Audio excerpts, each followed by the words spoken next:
Assalamualaikum warahmatullahi wabarakatuh.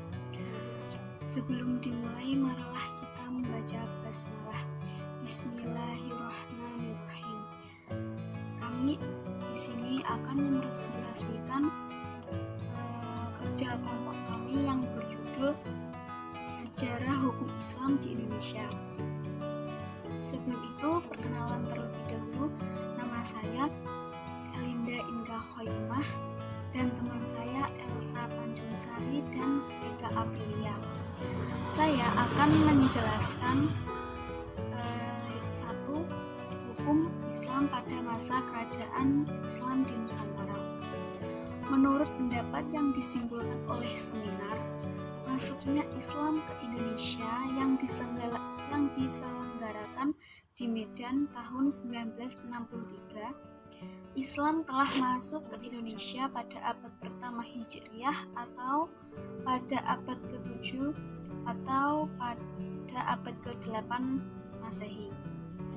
Hukum Islam diberlakukan oleh raja-raja di Indonesia dengan cara mengangkat ulama-ulama untuk menyelesaikan sengketa. Pelaksanaan peradilan yang bercorak Islam dilakukan dengan cara mencampurkan dengan bentuk peradilan adat di Indonesia pada kerajaan-kerajaan di Jawa. Saat ini, para ulama melakukan ijtihad atau menyandarkan pendapatnya pada kitab-kitab fikih. Pola mazhab imam ada 4, yaitu Syafi'i, Hanafi, Maliki, dan Hambali. Hukum Islam yang menjadi sistem hukum mandiri yang digunakan di kerajaan-kerajaan Islam Nusantara. Islam yang menjadi pilihan bagi masyarakat karena secara teologis ajarannya memberikan perdamaian bagi penganutnya. Yang kedua, masa kolonial abad ke-18 sampai pertengahan abad ke-20. Pada masa kolonial dibagi menjadi 2 periode, yaitu periode pertama Incomplexion terjadi pada abad ke-17 sampai akhir abad ke-18, yaitu pada masa awal pemerintahan Belanda. Yang kedua adalah periode kedudukan ditandai dengan munculnya kebijakan yang bersifat intervensionis terhadap hukum Islam dan hukum adat.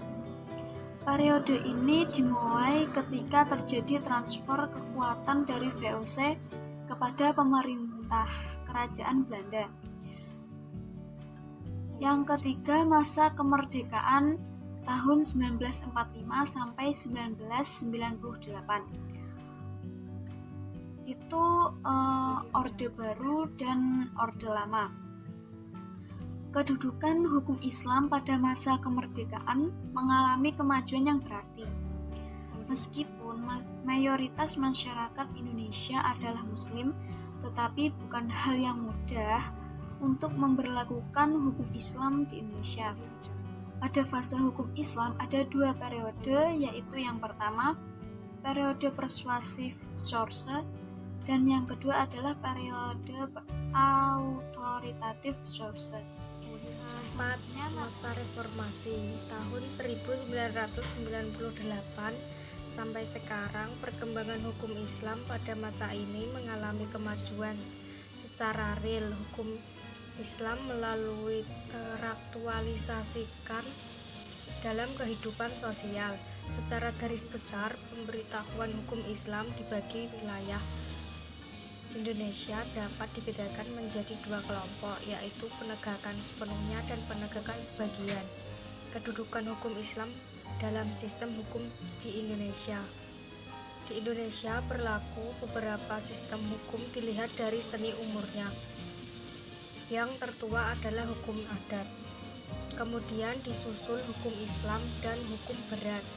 Kemudian ketiga hukum itu disebut dalam peraturan perundang-undangan dan dikembangkan oleh ilmu pengetahuan dan praktek peradilan. Dikemukakan bahwa kini dalam sistem di Indonesia kedudukan hukum Islam sama dengan hukum adat dan hukum barat. Hukum Islam menjadi sumber bagi pembentukan hukum nasional yang datang di samping hukum-hukum lain yang ada, tumbuh dan berkembang dalam negara Republik Indonesia. Teori berlakunya hukum Islam di Indonesia. 1.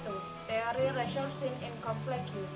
Teori ini dipelopori oleh Ludwig Wilhelm Christian van Berg tahun 1845 sampai 1925. Teori ini menyatakan bahwa setiap penduduk berlaku hukum agamanya masing-masing. 2.